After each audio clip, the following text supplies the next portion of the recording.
观众们期待我们多拍餐厅。经过1年的思考，我们决定用全新的城镇旅游一日美食景点系列来呈现。一趟完美的一日游，少不了一家精选餐厅，一处值得探访的景点，一间特色咖啡甜点店，还有必带的伴手礼。这次我们带你发掘那些外国观光客知道，但台北人天天经过却未必发现的地方，还有外国人票选最爱的百年凤梨酥。旅程从一家超棒的上海菜餐厅开始，邀请你带上朋友，一起来场轻松惬意的城市美食之旅。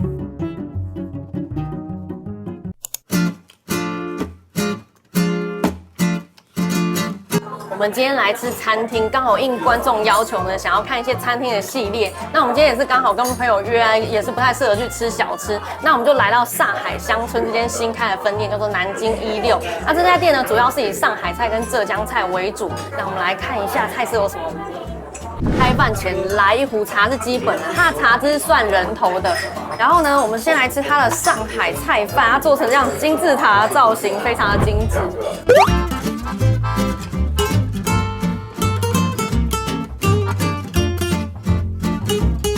上海菜饭啊，青江菜用的比例还蛮高的，所以看上去就翠绿翠绿的，食欲就非常的好。真的很像一座山，对不对？对。然后我拿到手的时候呢，就闻到一个香气，然后吃下去才发现说，哦，它虾米下的还蛮多的，所以呢，这个吃起来就是非常的够味，很香。刚刚我朋友一吃下去啊，就说哇，好多虾米的感觉。对。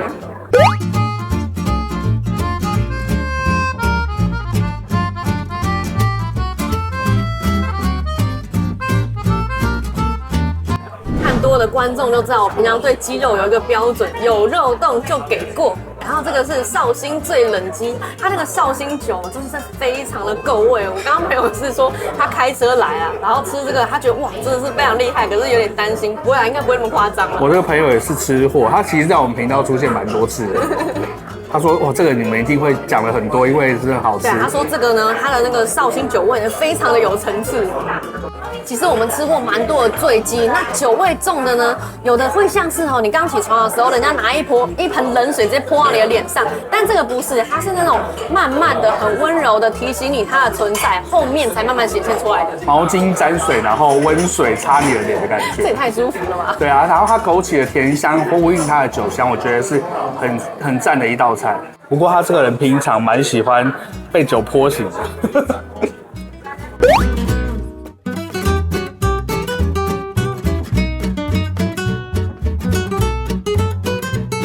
我们现在吃这个是蟹粉狮子头，刚切下去的时候呢，你惊呼了一声说：“这个根本就是汉堡排了嘛！”真的超级软嫩，吃一下，这么好吃，满足的神情，好细致，好滑嫩哦。可以夹那个汉堡上去吗？哦，而且我跟你讲，它的那个调味啊，你完全不用配饭，你单吃也是非常 OK， 非常鲜美。我跟你讲，它如果是汉堡排的话呢，也是放在那种西餐盘上用刀叉吃着的汉堡排，绝对不会是夹在面包里面的，这个高级多了。这个狮子头超赞，然后再加上它的蟹粉啊，那个味道非常的喜欢。我们朋友真的是非常懂吃，我跟你讲，这就是跟朋友出来吃饭的价值。他说啊，这个酱汁哦，他做的非常的浓郁，可是不会因为它浓郁呢，味道就显得更重更咸。那本帮菜呢，这个他们是拿来招待客人的菜，那以前呢会非常重油重咸，因为呢口味越重，表示我对你这个客人越重视这样子。朋友跟我说啊，因为他之前在上海有待过一段时间啊，那个本帮菜它其实有那种家乡菜的含义在里面啊，算是就当地的味道这样。以前呢他们在招待客人的时候呢，都会用这种菜，然后强调重油重咸啊，因为这个调味料呢，如果下的越多呢，就表示我对这个朋友越重视。以前调味料是很贵的东西嘛，就有点像是我们台南人的很爱吃甜的，吃的越甜，糖放越多，表示他越有钱的意思。其实不是这样，就是说，糖是一种很贵的东西，那你拿来招待客人这样。有这种意思啊。我们刚刚虽然这样说，但这道菜它的调味拿捏得很好，酱汁浓郁却不重咸，然后呢狮子头非常非常的细致，跟外面吃到的呢就是不太一样，还要更细致一些。对，这道推荐。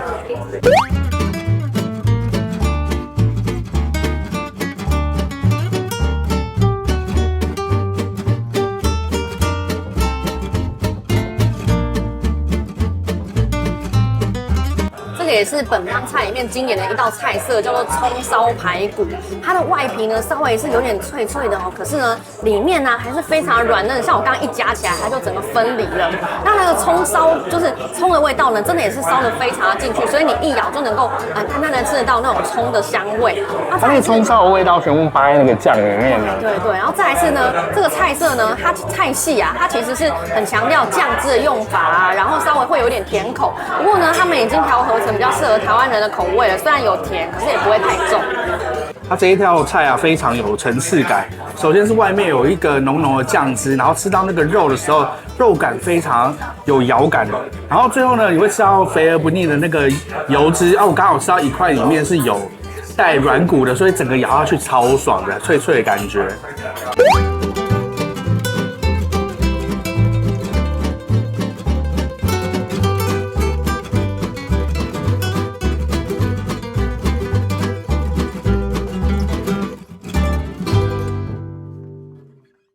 这道菜呢叫做腌笃鲜啊，餐厅都有提供分菜服务。你看哦，它这样一碗一碗装的非常的漂亮。我们等一下来吃吃看这个菜，这样比较给别人分，比较不会有大碎心的那种感觉。这个包锅腌笃鲜呢，它里面主要就是会放麻竹笋、腐竹，还有家香肉。然后那个汤啊，你看这样乳白色的，你就知道它这个大骨汤呢，就是炖得非常的浓郁。它里面总共放了猪跟鸡2种，所以我喝起来的确是有那种鸡汤的鲜味，然后颜色看起来呢，又像比较我们熟悉的那种拉面的那种感觉。对对，这是要熬12个小时，这是功夫菜哦。对，他刚好特地跟我们讲，强调原汁原味，所以它里面呢，其实只有放一点点的调味料呢，去稍微的帮大家就是迎合大家口味去做调整。它的家香肉啊，有一些是这种里面粉红的，看起来像金华火腿、和牛，对，有像。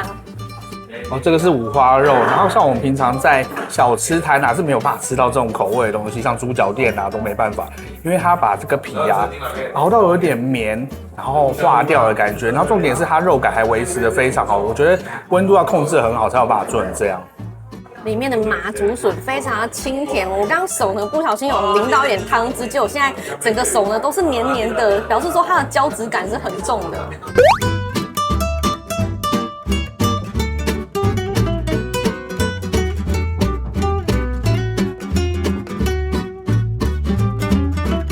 饭后来一个甜点，这一道呢叫做蜜糖心太软。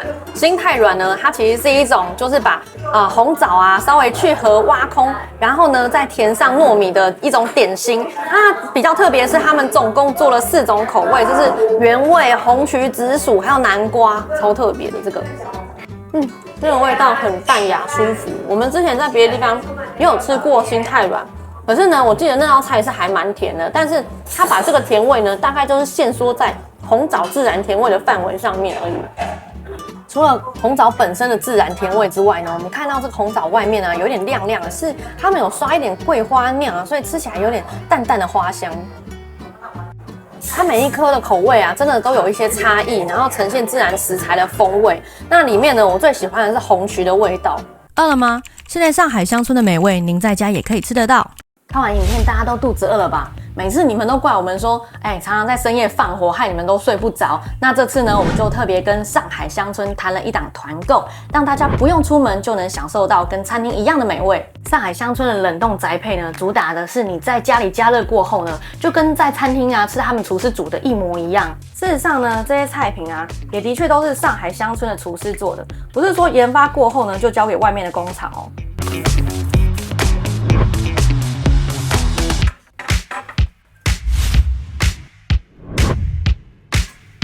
我们趁着昨天刚到餐厅吃完，记忆犹新的时候，赶快来看看冷冻宅配是不是一样的好吃。我们已经试过一轮了，本来预计呢吃起来能有餐厅的7、8成就已经很不错了，没想到有些菜竟然更好吃，像是这个醉鸡腿啊，它因为浸泡了很久，所以反而更入味。另外啊，比较讲究酱汁的菜色，可能因为水分蒸发的关系呢，它的口味稍微变重了一点，但是还是不减它的美味。肉类的口感则是跟我们昨天在餐厅时吃到一样的软嫩。那我觉得比较不一样的是排骨的口味。昨天在餐厅吃的是葱烧，那今天的是五七排骨。大家可以回头看看我们昨天在餐厅的用餐心得，其实我觉得呢，味道是不相上下的，那所以大家可以放心购买起来。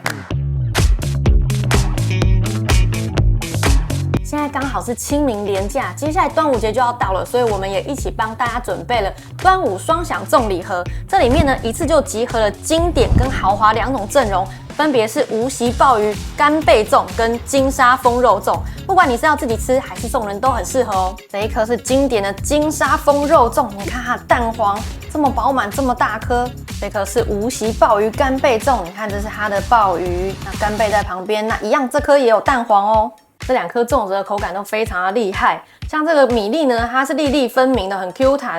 然后再来是这个蛋黄大颗之外呢，里面又不会过干。另外呢，像是鲍鱼干贝粽，它的味道吃起来是有一点像上海菜饭，但是又保有了肉粽的口感，里面的料也非常实在。你看它的卤肉这么大一块。今天的团购资讯我们会放在资讯栏以及置顶留言，也可以直接扫描 QR code 就可以进去下单喽。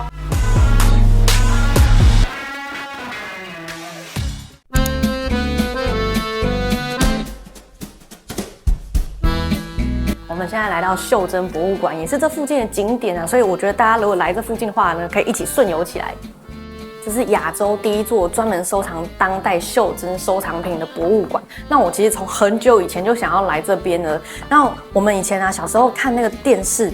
日本的电视台，他们会有那种节目，就是说大家在比赛，然后做个小小的房子，然后甚至里面的东西都做得非常逼真，可能你桌上吃一半的食物啊，或者是可以做一些可动的机关，然后电灯还可以亮，自己牵线路什么的，看起来就非常的有趣。然后再加上呢，我们上次去基隆嘛，有拍一个地方，它是有那种微型古迹用乐高做起来的，里面的东西也做得非常精细。那这里呢，就跟那个景点稍微有一点点异曲同工之妙。这个是袖珍博物馆里面最具代表性的藏品，它叫做加州玫瑰豪宅。那这栋豪宅呢，它是真实存在在洛杉矶的。那为什么叫做玫瑰豪宅呢？是因为它的主人啊，名字里面有一个 Rose， 所以叫做玫瑰豪宅。它上面的彩绘玻璃啊，好漂亮，好细致哦。那我觉得呢，就算不知道它的主人叫做 Rose 呢，你光看这个外观啊，也会觉得它就是玫瑰豪宅无误，这外墙都是玫瑰色的嘛。你看这个空间，它叫做入口大厅，意思就是只是脱鞋子的地方。这如果是一般人家里的话，这是主厅啊、客厅。真不愧是豪宅，我们从简介呢就可以看出来，整栋豪宅里面有20个隔间。那我们觉得最特别的地方是，它男主人有自己的一间房间，女主人又有自己一间房间，是怎样感情不好都没有睡在一起，是不是？你刚才推测说2人1人一间房间，是因为女主人需要更多的空间来放衣服，不是吗？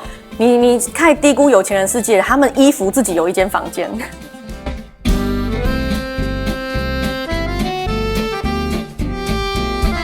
这里的每一个作品啊，其实都有一个故事、一个情境在里面。像这个作品呢，它叫做《情诗出门的前客》，整个非常的欧式。可是呢，有一个很吊诡的地方，大家看那边那一座雕像，它非常的中式，你不觉得那个衣着、那个头发都像中国人吗？这个作品里面呢，呈现白雪公主与7矮人的场景。那其实这个博物馆里面有很多的作品呢，它都是我们以前小时候看过的一些童话故事，所以不管是大人或是现在的小孩来看，应该都会蛮有共鸣的。像这个就是《爱丽丝梦游仙境》，它比较特别是它用一棵树啊，然后去分一些隔间来展示它里面故事不同的情节。这个作品啊，大家看一眼就会知道它是什么故事，而且要站远一点看。你看哦，这个是杰克与魔豆，那个是巨人。我刚还以为他杰克啊，结果看到下面人的比例，你就知道巨人准备要下来了，杰克在下面要砍树。这里的每一个画框里面都是一个橱窗，里面都承载着一个故事或者是一个情境在里面。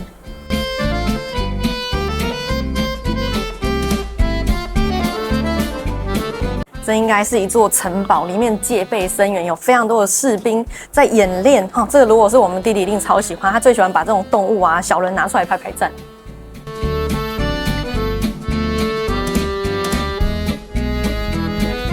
这里是白金汉宫，它是英国女王的家。那英国女王呢，就住在正中间的这个房间里面。那如果你看到上方的旗帜在飘扬的话呢，表示女王现在是在家的。我觉得很奇怪，为什么要告诉大家英国女王现在在家呢？这样不是很危险吗？不会啊，像如果比如说有些人老婆在家，他如果带了他的路由器回家的话，被发现啊，可以藏起来。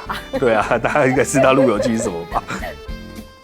这一面呢，可以看到内部更多的细节。我比较纳闷的是，在中间的这个隔间里面没有看到床。英国女王不睡在这边吗？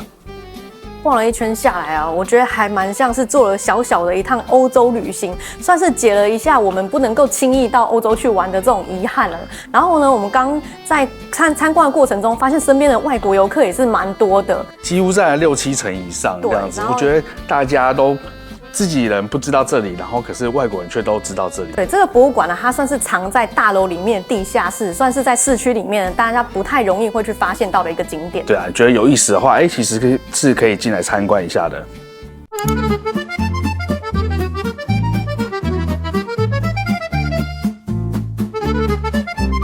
吃完饭，我们找了一间咖啡店，跟朋友叙叙旧、聊聊天。那如果跟朋友的话呢，一定要找那种很好聊天的地方。那我们来到这家叫做蓝山咖啡，它是一间呢老字号的咖啡店，大概已经有40多年的历史了。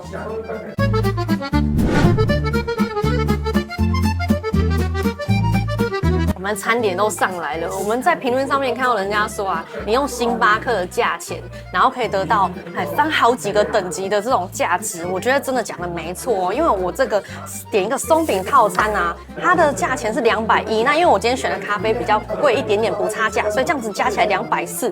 我们平常如果要吃到这么大块的松饼，可能都不止240，这咖啡根本就是送的。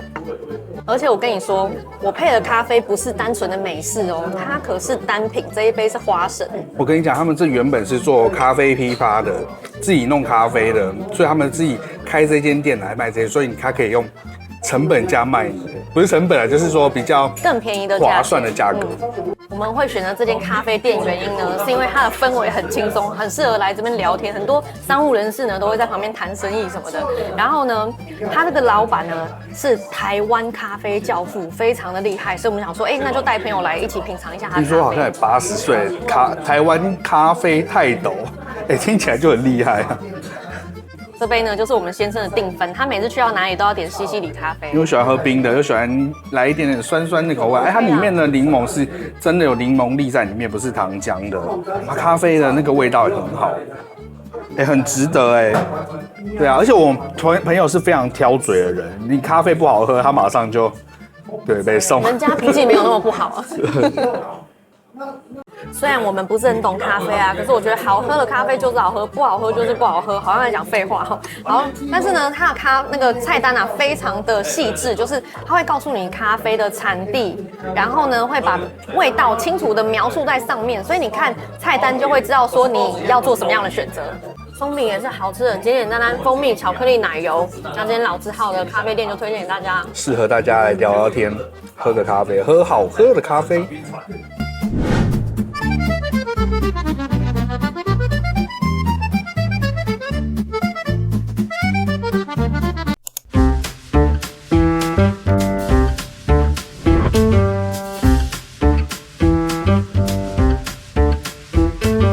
现在来到树火纪念纸博物馆，这个是台湾唯一的一间以纸为主题的博物馆。我们常常骑车在附近这一带来来去去，可是从来没有发现这里有一间博物馆，因为它的门面其实不大，你这样子走过去没注意看的话呢，真的不会发现它是一间博物馆。那它的建筑非常的特别，它其实呢是一间狭长的街屋老房子，就像迪化街我们可以看到那种狭长型的房子就叫做街屋。那所以它整个博物馆呢在动线呢处理上面呢，就是要花比较多的心思。我们进来这边发现啊，里面其实大部分都是外国游客然后我没想到我们这么习以为常的一个区域啊，藏了一间这个宝藏。知道却是外国游客。对，然后我们现在呢要上面做 DIY 啊，等一下再来参观。对，时间快到了。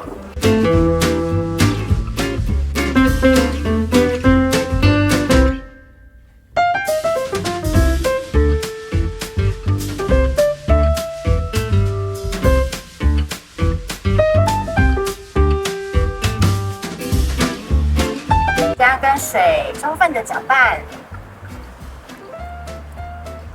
水好冷，你知道今天几度吗？今天只有10、12、13度这样子，16度。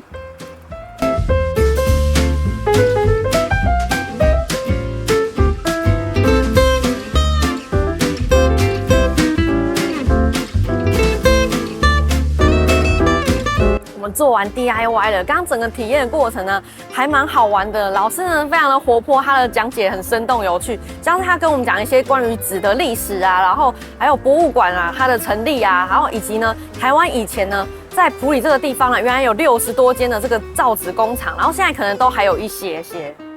水是比较清澈的，所以以前大概50、60年前的时候呢，在埔里有大概60多家的纸厂哦，就是纸的工厂，对，大家都聚集在那边做纸这样子，所以又称为纸的故乡。今天超冷的，刚做纸的过程中啊，手整个超冰。然后它在上面呢会撒一些干燥花，除了装饰之外呢，你在做纸的过程中也可以闻得到它的香气，非常的疗愈。然后刚刚老师还跟我们说，其实我们日常生活中在家里也可以自己呢去做这些手工纸，把家里的废纸拿来用。对，只要是再生纸之类的都可以。用果汁机呢打成纸浆啊，然后再用纱网去，跟这个过程中一样，就可以制造出自己的纸了。我回去就可以带小朋友做了。你这太慢了啦！你这太慢了啦！人家刚刚怎么打的？很累哎。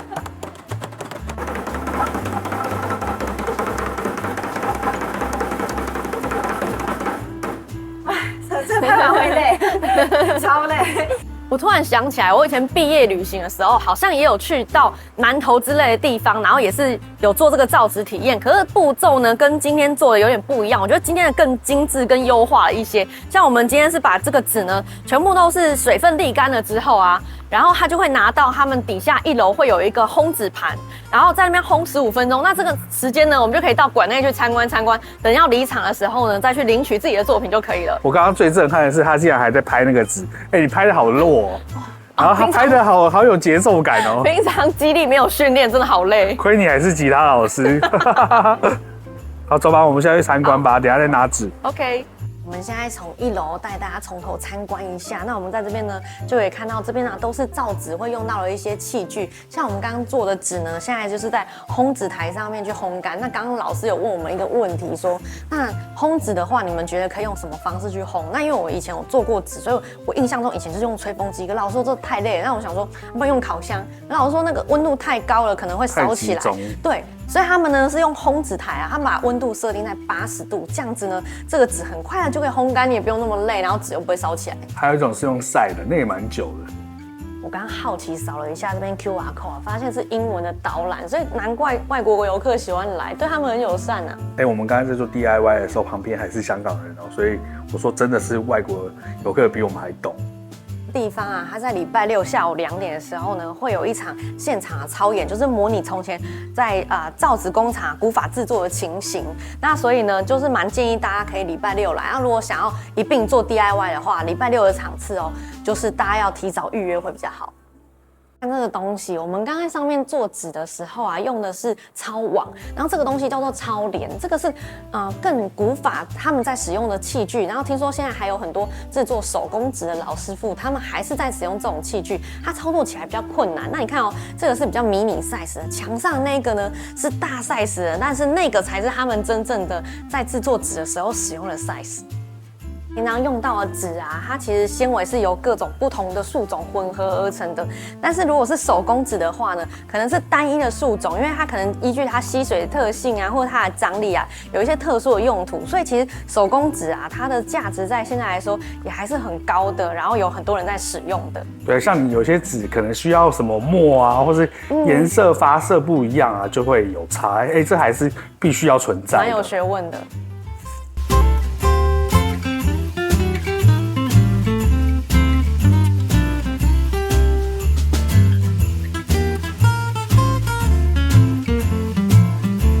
我刚进来的时候就很纳闷，说为什么这博物馆要叫做树火纪念纸博物馆？原来这个树火呢，他是长春棉纸厂的创办人，可是呢，他就是在一场空难中丧生了。那其实他有一个未完成的心愿，就是他想要筹备建立一个纸的博物馆。然后后来人为了完成他的心愿呢，就是筹备了这个地方。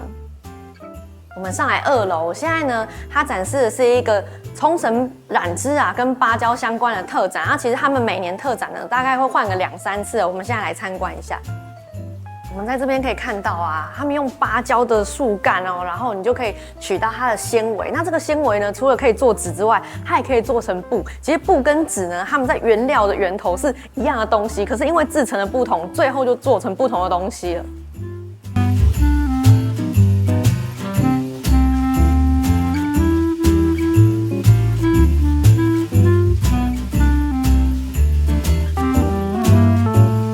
没想到吧，芭蕉竟然可以做这么漂亮的和服哎！这边展示了一个红心蓝的制作过程。如果你有去冲绳旅游过的话呢，应该会知道，这个是冲绳的一个特色。像这边有一盏灯啊，它这个外面是用一个布把它包起来的，然后上面是红心染，非常的漂亮。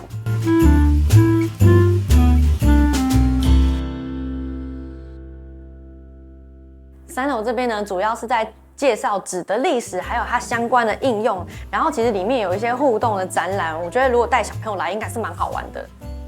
我们看到这边啊，有用羊皮做的乐谱，所以原来以前的纸呢还没有纸的时候啊，有这些东西是可以代替的。然后这边那个乐谱啊，我刚刚就尝试着唱了一下，发现是什么唱就怎么不对，后来才发现它那个乐谱呢是只有4条线，不是5线谱。我们在这边啊，可以摸到各种不同种类的纤维。那其实整个展览呢还蛮好玩的，我们就把这些呢留给大家以后自己来参观咯。今天的作品，然后还有一张小小的证书，超可爱的。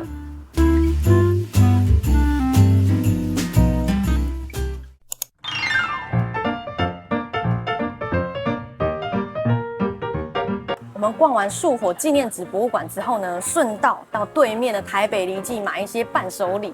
然后它评论中呢，大家都比较推的是绿豆椪，还有凤梨酥，甚至啊还有外国游客哦，他为了这些凤梨酥，他在台湾游玩，然后到处买凤梨酥，做了一个评比，然后他觉得台北黎记呢是第1名。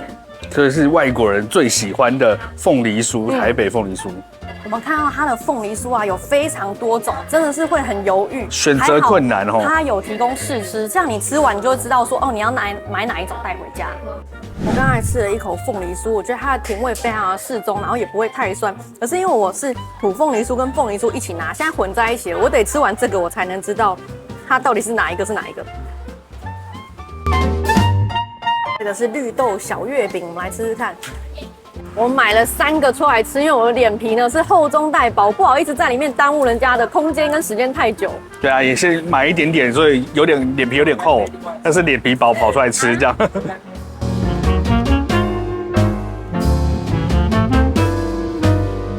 这个凤梨酥呢，它走的是比较传统路线的。那另外呢，我们常吃到像微热山丘啊加的那种，它是走比较新潮路线的。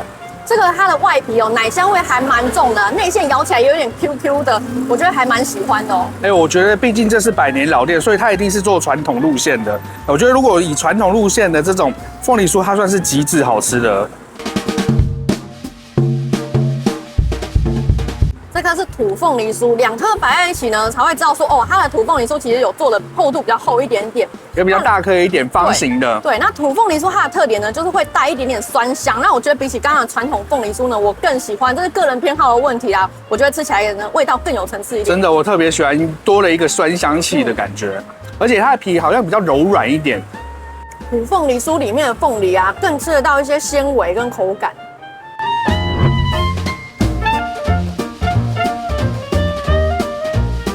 这是评论大家都很推的绿豆椪。那我们刚刚试吃的时候有吃到绿豆小月饼，它的差别就是在于里面一个有卤肉，一个没有卤肉。那绿豆椪里面是有卤肉的。我们刚刚都吃了绿豆椪，一致觉得说网络上推的没错，它的确是最好吃的商品。那跟刚刚的这个绿豆小月饼比起来呢，我们更喜欢这个，因为里面卤肉呢稍微咸咸的，去中和掉一些甜的腻味。虽然说它的绿豆沙也是非常细致，口味其实也调的没有那么甜了，但是我觉得这个吃起来还是更胜一筹。而且它吃下去非常的酥，很好吃，很香。我们今天吃的3个品项啊，其实都是走蛮传统的路线。然后毕竟这间饼店呢，它有100多年了，它算是没有摒弃它传统的路线，然后又拥有非常精致的品质，所以我觉得拿来送礼啊，或者是你自己吃都非常的棒。我们今天就差不多到这里结束了，所以我们来总结一下吧。今天我们走的是一个外国观光客都知道，但是呢，你却不一定知道的台北1日游行程。我们今天就逛了2个博物馆，在里面发现呢，身边呢真的是很多的外国游客，就连后面呢，我们在买梨记的伴手礼的时候呢，也发现其实外国观光客真的很多，而且你看他的评论就会知道，很多的比例是外国人留的。所以这些都是外国人还蛮喜欢的行程。之前就有很多观众问我们说，可不可以拍一些合菜的餐厅啊？所以我们就特别找了一些餐厅附近的景点呢，这样子可以搭成一个1日游的行程啊。那你在吃饱饭的过后呢，也可以去走走散散步，才不会说我们连续一直拍餐厅呢，你看下去也会觉得很疲乏。对啊，我们本来有想过，拍3间餐厅哦，3间上海餐厅，那看起来其实会疲乏，所以不知道大家喜不喜欢这样的内容，或是说，有没有什么更好的建议？可以跟我们说啊，我们试试看，因为我们也想要拍大餐厅，因为一直拍小吃，最近我们一直拍夜市，就觉得东西都重复了很多这样子。可以留言告诉我们。那我们今天就先到这边喽，大家拜拜。拜拜。好吃吗？好吃。那你最喜欢哪一道？这个狮子头。好哦，谢谢。你嘞？你喜欢哪一道？跟我一样。